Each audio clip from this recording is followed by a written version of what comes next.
Assalamualaikum dan salam serak sayang bersama saya Fatin Syahirah Rosdi.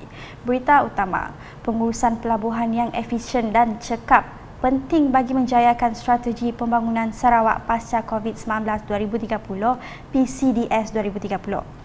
Menurut Timbalan Premier Sarawak, Dato' Ahmad Douglas Ugah, perkhidmatan itu turut berperanan menjadi pemangkin kepada pertumbuhan, peningkatan pelaburan, menjana lebih banyak peluang perniagaan dan pekerjaan. Beliau berkata demikian semasa mengumumkan pembukaan terminal pertukaran kru di Pulau Melayu Miri pada Ahad. Projek bernilai 13 juta ringgit itu adalah bagi menyediakan keperluan logistik kru dan bekalan dalam industri minyak dan gas. Tambah beliau, pengurusan pelabuhan cekap juga penting untuk tujuan ekspor produk Sarawak ke negara lain. Jelasnya, Sarawak mengutamakan kemudahan infrastruktur seperti jalan raya, pelabuhan dan tenaga bertaraf dunia dalam usaha menaik lebih ramai pelabur. Dalam pada itu, Dato' Ahmad Douglas juga berharap pengurusan pelabuhan agar menjadi lebih kreatif, inovatif dan menggunakan aplikasi digital bagi meningkatkan kecekapan dalam operasi. Sementara itu, beliau menyifatkan terminal pertukaran kru akan memberi impak positif kepada pelabuhan Miri yang berdepan dengan isu kekurangan penggunaan pelabuhan susulan menghadapi masalah laluan cetek di Sungai Baram. Ujarnya juga, terminal itu juga mampu menjana pendapatan tidak kurang 10 juta ringgit setahun kepada pelabuhan Miri. Beliau menambah, pelabuhan Miri perlu memanfaatkan Miri sebagai pusat industri minyak dan gas negeri untuk menjana pendapatan dan perniagaan. Justru ujarnya, syarikat minyak dan gas seperti Petronas Carigali, Niping, Shell, Sandra, Daya Enterprise serta yang lain perlu memberi sokongan kepada pelabuhan Miri untuk tujuan tersebut. Laporan berikutnya, Timbalan Premier Sarawak Dato' Amar Wang Tengah Ali Hassan berjaya mempertahankan jawatan Ketua Cawangan Parti Pesaka Bumi Putra Bersatu PBB Dun Bukit Sari apabila menang tanpa bertanding dalam mesyuarat Agong Perwakilan PBB Cawangan N82 Bukit Sari pada Ahad. Turut menang tanpa bertanding Timbalan Ketua Cawangan Awangku Zainal Abidin dan Naib Ketua Cawangan Haris Majid serta 19 ahli jawatan kuasa AJK, manakala jawatan Ketua Pemuda disandang Talib Basir dan Ketua Wanita Dayangku Norli Pengiran Terjudin. Sementara itu, dalam ucapannya, beliau berkata ini adalah mandat besar kepada PBB untuk memastikan Sarawak terus stabil dari sudut ekonomi dan politik selaras dengan misi untuk menjadikan negeri ini maju menjelang tahun 2030. Dari itu penting untuk mengekalkan kestabilan politik.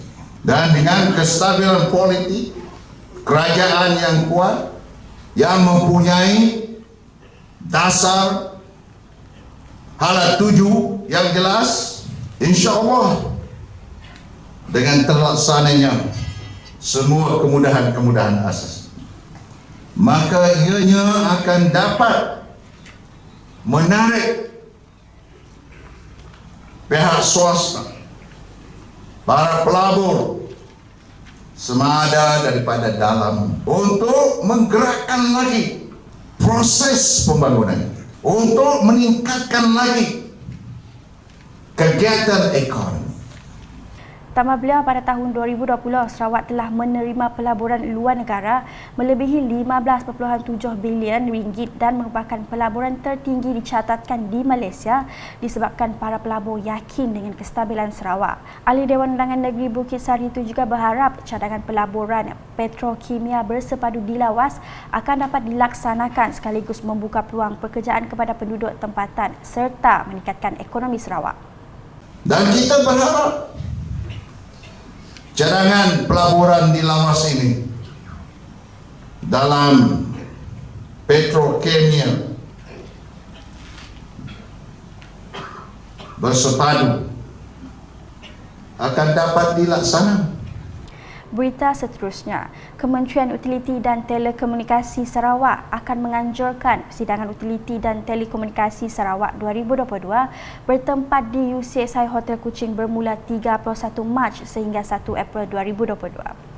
Persidangan selama 2 hari itu akan dirasmikan oleh Premier Sarawak Datuk Patinggi Tan Sri Dr. Abang Abdul Rahman Zohari Tun Dato' Abang Openg serta bakal dihadiri seramai 260 delegasi. Menterinya Datuk Julaihin Narawi memberitahu persidangan tersebut melibatkan jabatan-jabatan dan agensi-agensi yang berkaitan menyediakan kemudahan utiliti bekalan gas dan telekomunikasi di seluruh Sarawak.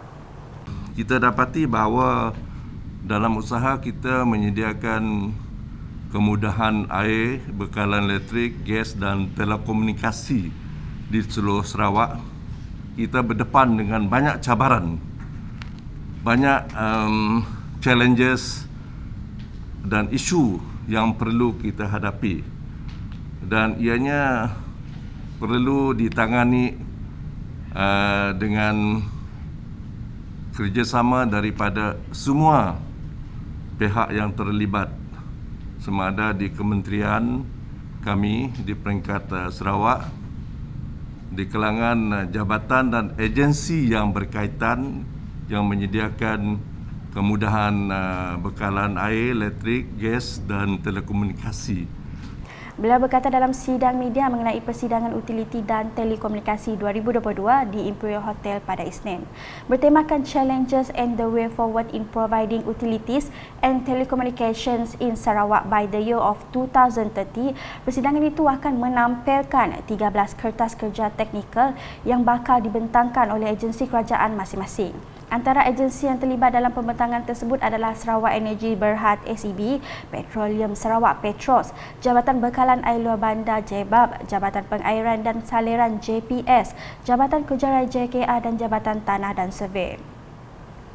Dalam pada itu, bagi memastikan projek pembangunan yang dibawa oleh Kerajaan Sarawak berjalan lancar, Menteri Utiliti dan Telekomunikasi Datuk Julaihi Narawi telah mengadakan lawatan kerja ke tapak projek transformasi luar bandar RTP di Kampung Sungai Ladong dan Kampung Lutong Sebangan pada Ahad.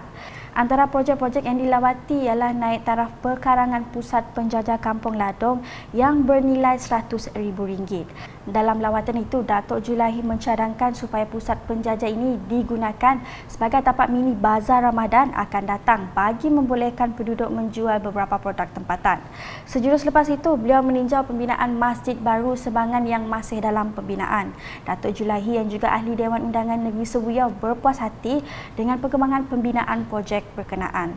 Justru beliau berharap setiap projek yang telah diluluskan dapat dilaksanakan mengikut spesifikasi dan jadual yang ditetapkan agar dapat memberi manfaat kepada masyarakat setempat. Di Miri pula, program Youth Entrepreneur Setup YES 2022 merupakan program untuk menggalakkan pelibatan belia menceburi bidang keusahawanan seterusnya memperkasa ekonomi Sarawak yang kini menuju ke arah pendigitalan.